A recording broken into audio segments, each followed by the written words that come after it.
All right, recording is going now. Yeah, I thought it was a fun Super Bowl. Yep, the Niners did kind of choke. I was going for them. I told you that's my team, but yeah. They said Super Bowl commercials. I'll have to catch them on YouTube, see the best ones. I like how people list them, and then I don't have to watch the Super Bowl or watch the commercials in there. Yeah, Mahomes was the youngest to do it. I mean, he's really good play. I liked it. I thought that was fun. Anyways, cool. Glad you guys had a good. Hopefully you're not snowed in where you're at. There's tons and tons of snow out there. I got about 5 inches at my place. I'm sure you got quite a few there. But unfortunately, we only have a little bit of time. But I'll stay after to chat with you guys if you want about the Super Bowl or Super Bowl commercials, whatever you like. But right now, what we're going to do is we're going to be going over lesson 4, which talks about migration. And we're going to be talking about push and pull factors. Okay. So real quick, I just want to kind of go over the rules real quick. So what I want you to do is just this 20-30 minutes that we're together, if you can just try to stay engaged as much as you can. Use your pointer and follow along with the teacher. Raise your hand if you do have a question. Respond to answers to the teacher's instruction. We'll be using the chat quite a bit. Use the way button if you're not there, so I know where you're at or whatever. And then also use the Blackboard chat and tools appropriately. So just so you know, all the chat's monitored. So if you probably don't want to do things through chat that you don't want your teachers or other administration to see. Okay? All right, so that's just a quick breakdown of that. Let's give the objective real quick, okay? So this is what's going to happen at the very end, and I'm going to go over it with you and show you how to do it and go through it. So it says giving a Newsela article, so it's just basically an article. Students will read the article about immigration or migration and draw conclusions of push and pull factors by listing 2 reasons for each why the person or person wanted to immigrate or migrate to another country, and determine whether this was a voluntary or involuntary migration with 80% accuracy over 1 trial. Okay, so it sounds really wordy, but I promise you, once we go over everything, you'll be able to see how it goes, and we'll be able to do it and get done. So this will be lesson 4. Also, I did want to make mention real quick. I am continuing to grade your assignments. I haven't already, but in the chat real quick, I am giving links to you if you have not completed lesson 1, 2, or 3. If you have, and I just maybe haven't graded it yet, you have it there, but if you need to work on one of those, I have the 2 assignments for lesson 3, the quiz for lesson 1 will be on your OLS. Okay, so I just threw that in the chat for those that are maybe a little bit behind. And I'll start contacting you guys individually for those that have not done it as well. So if you do it before, then it saves the trouble of me texting you, your mom, calling your mom, all that kind of fun stuff. Okay? All right. Okay. So what is migration? Okay. So migration means the movement of people from one area or region to another. Okay. So can you think of some type of migration you've heard about before? Okay. Throw that in the chat real quick. Okay. Like birds. I write that. Don't butterflies migrate? Yeah. So they go from one area to another. Okay. We got birds. So animals migrate. I like that. Okay. Deer migrate. Very good. Okay. What are some other things here? I didn't even think about those ones. Sharks. Okay. So sharks migrate. What about people? Do people migrate? People come to America from other countries. Correct. Yep, they do. Or they go from America to other countries too. Okay, so somebody said stingrays. People moving for job opportunities. I like that where you're going. Okay, we're going to be talking about that. These push and pull factors. Yes, about every day. Yeah, somebody comes in, they're moving in and out of the United States, like all the time. You migrate to your bedroom. Okay. Immigrate to leave a country and immigrate to enter a country. Very good. That's what I did. You moved because your mother got a new job. Fantastic. Yeah. Yeah. So you migrate from one place to another. Awesome. I like how you guys are getting on that, that chat right now. Okay. So let's talk about a little bit about push and pull factors. Okay. So I have some drawings up here, okay, that people have done, and then also some pictures that I like seeing here. But I think this kind of describes push and pull factors real quick. We have, on the one side, you have people leaving this castle, right? It says, we are leaving because we do not like the way things are done. Okay? So very good. The other one is, we are arriving because we do not like the way things are done elsewhere. Okay? So you see people coming in and out of places, and then I got pictures over here of people, possibly people that are migrating from one place to another. Okay? So somebody said, are we talking about the Industrial Revolution? We're not talking specifically about the Industrial Revolution, but that could be an example of what we're talking about. Okay? So very good. And then also, here's another picture at the bottom of sometimes some countries don't like to have other people come into their country, right? Because they don't know who's coming in. They don't know what they're bringing. You know, one of the things is the debates is like drugs coming into the United States, you know, from the Mexican border or other things like that. Okay, so there's both ways. There's valid, you know, good reasons on both sides. Okay, so let's go over in more detail. So push factors. Okay, I like this picture right in the middle, right, with the wolf chasing the what is it called? The gingerbread, right? So it's pushing somebody away. Okay, I like how somebody said on the chat real quick here, the coronavirus, right? So that would be a reason to not have some people come into your country because they may bring a virus, right? That's a very relevant thing that's going right now. Somebody said Ebola as well. Yeah, so there needs to be, I think, caution on both ends, right? Where we're helping out people because there's certain things that people need, right? There are certain things that push people out of areas. Okay. So does anybody, there's this triangle right here. It's a pyramid, okay? Has anybody seen this pyramid before or know what it's about? Put on their chat if you've maybe seen this before. Yeah, you think you've seen it? Okay. So no, you've seen it many times. All right. So this is Maslow hierarchy of needs. Okay. So Abraham Maslow came up with these hierarchy of needs of what people need in order to kind of survive, right? To be at the best. So you have basic needs that are at the bottom that you can kind of see here. And then at the very top, you have like what you'd be if you were like in true harmony with yourself. So somebody said, I haven't seen it before, but you understand. Oh, awesome. So I'm just going to kind of go over. So the needs that things that you need, right? So I need food to survive, right? I need water. I need warmth, right? If I'm not warm and I freeze to death, you know, I need some warmth, some type of shelter probably. Rest, I like that as well. Another one's like air, right?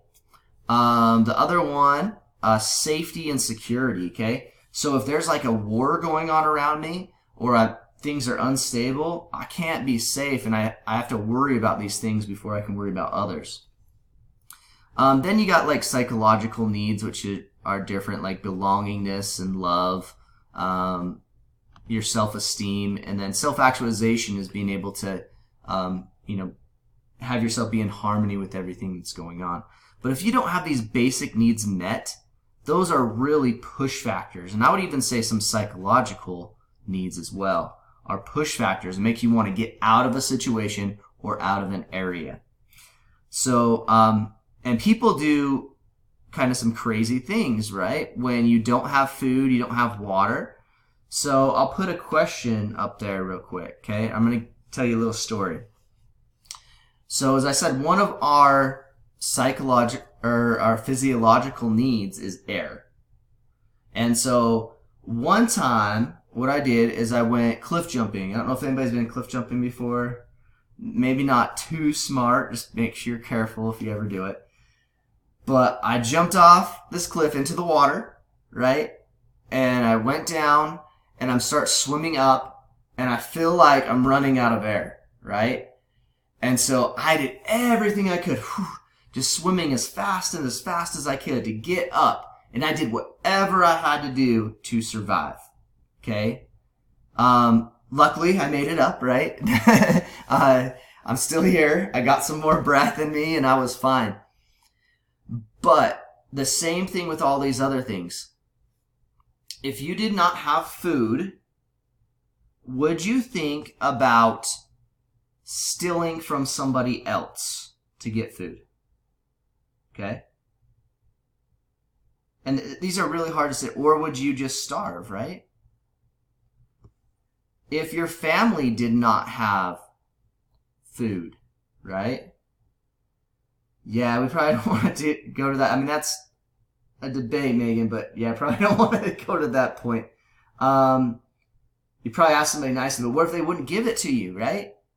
Would you start being aggressive? Would you start to be physical? Would you fight them for food? Would it go to the same point where you have that? So these places, I'm going to bring you down the picture to the far bottom right. These children are in severe poverty right here, right? And so would you leave a country? Would you hike across the desert? Would you do whatever you can so you have food? Okay? So that's something to think about. So those are all push factors, okay? Push factors to get you out of an area, okay? I would knock someone out if they said no, you couldn't have food. I mean, we get hangry, right? I mean, there's plenty of things like that. It would probably only leave a country if a new country was better, right? Prospect of getting food. Correct. Okay, awesome. So we got our push factors, right? It's not secure, that kind of stuff. And you got pull factors as well. So you said, what if this country had food? Okay, so we have our Maslow hierarchy of needs, and this place, right? It has money that you can get, okay? It has food available, right? I should have put a picture of food on here. That would have been good since we talked about it. It has freedom. I'm not worried. I'm not ran by somebody else, an oppressive government or a gang or, a cartel or something like that. So somebody said, I would steal from farms in the middle of the night. Yeah. I mean, you do whatever you have to. But luckily, we don't have to do that, right? And where we live. At least hopefully not. So that's pull factors, okay? Those areas of being able to have a job, right? Somebody said they moved because their mom's job, right? From one place to another. That's part of that migration, right? As we're there. There are places in the world that are lawless, yes, and dangerous. Okay, you think about the Middle East, all those kind of conflicts going over there, right? So the Middle East would be a lot of conflict, right? We talk about right now Iraq, right? There's some areas that it's not safer, so people are migrating out. Okay. A lot of places in Africa, they're migrating out. A lot of places in Central America, they're migrating out. So hopefully you understand a little bit of push and pull factors now, okay? So if we're going through and we're looking at migration, okay? So migration is the permanent moving of people from one place to another. We talked about that. And then we have voluntary migration, is where the migrant has a choice whether to migrate or not. Okay. Is it always permanent? You probably would want it. So it's not permanent. You might stay in that location, but you're leaving that one place that you're going for a long time.